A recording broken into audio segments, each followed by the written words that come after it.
Good morning, students.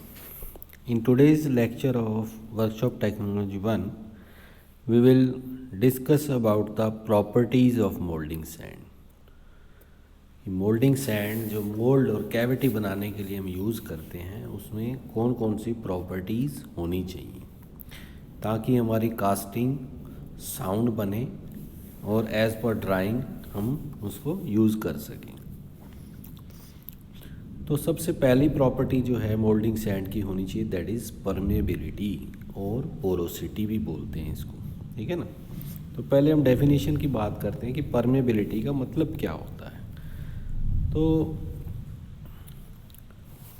Porosity या permeability अगर moulding sand में ना हो तो क्या होगा कि हमारी जो गैसेस प्रोड्यूस हो रही हैं मोल्टन हॉट मेटल को मोल्ड में पोर करने से या कोई एयर बबल्स हैं या मॉइस्चर कंटेंट के इवेपोरेट होने से जो स्टीम बनी है वो हमारी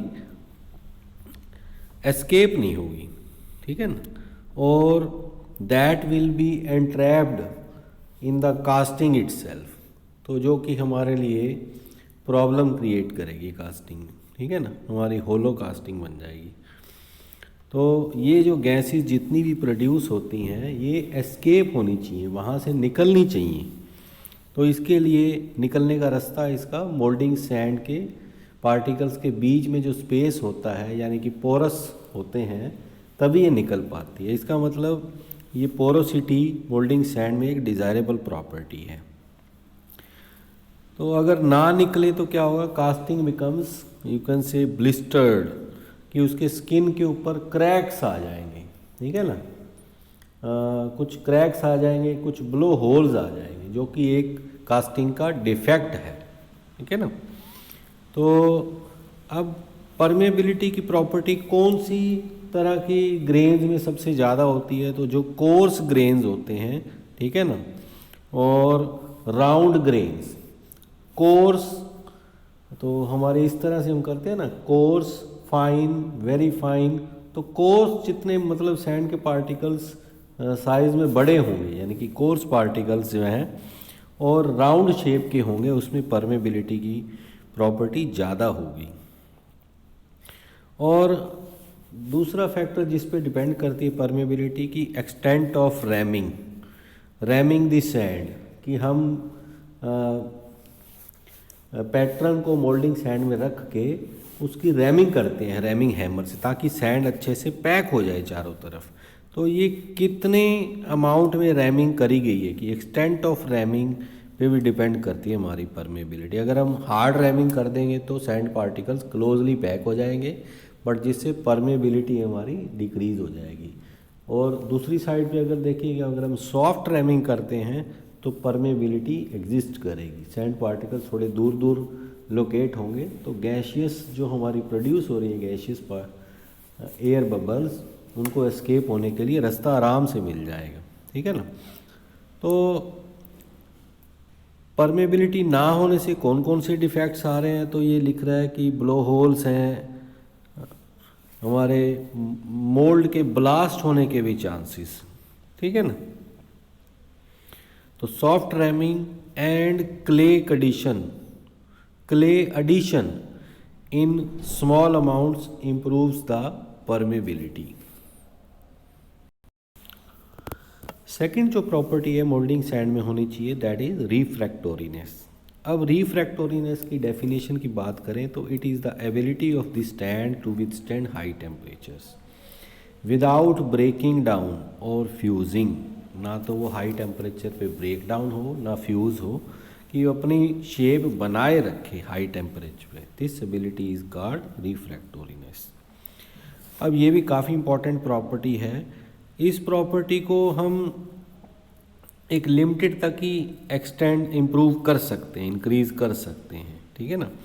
और ये हमारी कैसे मेजर की जाती है कि it is measured by the centre point of the sand, centre point of the sand rather than it's melting point. कि सेंटर पॉइंट वो होता है जिस पे सैंड पार्टिकल्स, वो टेम्परेचर जिस पे सैंड पार्टिकल्स हमारे कास्टिंग से चिपकने शुरू हो जाते हैं हाई टेम्परेचर पे, तो सेंटर पॉइंट से ये मेजर की जाती है, ठीक है ना। और हमने इसमें डिस्कस किया कि इसको हम लिमिटेड रेंज तक ही एक्सटेंड कर सकते हैं, अनलाइक अदर सैंड क्वालिटीज़। और ये किस पे डिपेंड करती है, ये हमारे क्वार्ट्ज कंटेंट यानी कि सिलिका कंटेंट मोल्डिंग सैंड में कितना है, शेप क्या है, और उनका ग्रेन साइज सैंड के पार्टिकल्स का कितना है, उस पर डिपेंड करता है। तो higher the quartz content mean silica content SiO2, रफर द ग्रेन साइज, रफ होंगे ग्रेन साइज, और उसी का उतना ही ज़्यादा रिफ्रैक्टोरीनेस होगी, ठीक है ना। Third property cohesiveness. कोहेसिवनेस ये property it is defined as the property due to which the sand particles stick together is known as cohesiveness, ठीक है ना। एक दूसरे से चिपके रहने की जो सैंड पार्टिकल्स की प्रॉपर्टी है, दिस इज कॉल्ड कोहेसिवनेस। अब ये हमारी 3 तरह की होती है। First is green strength, dry strength and hot strength, okay. तो ग्रीन स्ट्रेंथ सैंड की वो प्रॉपर्टी है कि सैंड हमारी जब मॉइस्ट कंडीशन में, जब उसमें मॉइस्चर ऐड की हुई है, उस स्टेट में, उस कंडीशन में मोल्डिंग सैंड की क्या स्ट्रेंथ है, this is called green strength. फिर आती है dry strength. Dry strength moulding sand की वो स्ट्रेंथ है जब उसमें हॉट मेटल पोर किया हमने तो हमारा मॉइस्चर कंटेंट इवेपोरेट हो जाता है, ठीक है ना। तो strength of the sand that has been dried और बेक्ड, कि वो सैंड की वो कंडीशन जब उसमें से मॉइस्चर कंटेंट हमारा इवेपोरेट हो गया है और मोल्डिंग सैंड बेक्ड हो गई है, उस कंडीशन में मोल्डिंग सैंड की जो स्ट्रेंथ है that is called dry strength. Now third is hot strength. Hot strength वो है कि जब हमारी मॉइस्चर पार्टिकल्स मोल्डिंग सैंड में से इवेपोरेट हो गया है और एट हायर टेम्परेचर सैंड की जो स्ट्रेंथ है at elevated temperature is known as hot strength. Fourth property हमारे पास आती है एडहेसिवनेस, ठीक है ना। अब एक था कोहेसिवनेस, आपस में चिपके रहना सिमिलर पार्टिकल्स का। एडहेसिवनेस मीन्स डिफरेंट पार्टिकल से चिपके रहना। So it is the property of the sand due to which it adheres और clings to the another body. Another body यानी कि sides of the moulding box. Moulding sand को moulding box में रख के रैमिंग करते हैं, ठीक है ना। तो वो प्रॉपर्टी जिसकी वजह से मोल्डिंग सैंड के पार्टिकल्स मोल्डिंग बॉक्स से चिपके रहते हैं, दिस इज कॉल्ड एडहेसिवनेस, ठीक है ना। अब ये क्यों ज़रूरी है? ये इसलिए ज़रूरी है कि जब हम पैटर्न को मोल्डिंग सैंड के अंदर रखकर और मोल्डिंग सैंड को मोल्डिंग फ्लास्क या बॉक्स में रैमिंग करते हैं और उसको जब इन्वर्टेड करते हैं, उल्टा करते हैं, सीधा करते हैं, तो सैंड हमारी गिर ना जाए, उससे चिपकी रहे, इस वहाँ पर ये प्रॉपर्टी एडहेसिवनेस यूज़ की जाती है। So it is the property of the sand due to which it adheres to another body that is the sides of the moulding box, ठीक है। नेक्स्ट प्रॉपर्टी है flowability. So it is the ability of the sand to behave like a fluid, कि fluid की तरह behave करे sand हमारी। और when rumped, जब हम रैमिंग करते हैं मोल्डिंग सैंड की तो it will flow to all portions of the mould and distribute the ramming pressure evenly, ठीक है। तो रैमिंग इसलिए की जाती है कि मोल्डिंग फ्लास्क के सारे कॉर्नर्स में इवनली पैक्ड हो जाए मोल्डिंग सैंड, और कोई भी कॉर्नर बिना मोल्डिंग सैंड के ना रहे, ठीक है ना, और सारी प्रोजेक्शंस फिल हो जाएं। तो फ्लोएबिलिटी हमारी जो है वाटर कंटेंट ऐड करने से और क्ले कंटेंट ऐड करने से हमारी इंक्रीज होती है। तो flowability increases with decrease in grain strength and decrease in grain size. तो हमने कहा कि जो फ्लोएबिलिटी है ग्रेन साइज पे डिपेंड करती है, कि जितना ग्रेन साइज कम होगा उतनी फ्लोएबिलिटी ज़्यादा होगी, ठीक है ना। और दूसरी चीज़, जितनी ग्रीन स्ट्रेंथ की ग्रीन स्ट्रेंथ को हमने ऐसे डिफाइन किया था कि strength of the sand with moisture content, ठीक है ना, इन green condition is called green strength. तो ग्रीन स्ट्रेंथ जितनी कम होगी उतनी मोल्डिंग सैंड की फ्लोएबिलिटी कि मोल्डिंग फ्लास्क के सभी कॉर्नर्स प्रोजेक्शंस को फिल करने की जो एबिलिटी है वो इंक्रीज करेगी।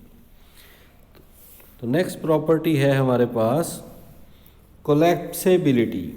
इस वर्ड को हमने पहले भी यूज़ किया था, कोलैप्सिबिलिटी, ठीक है ना।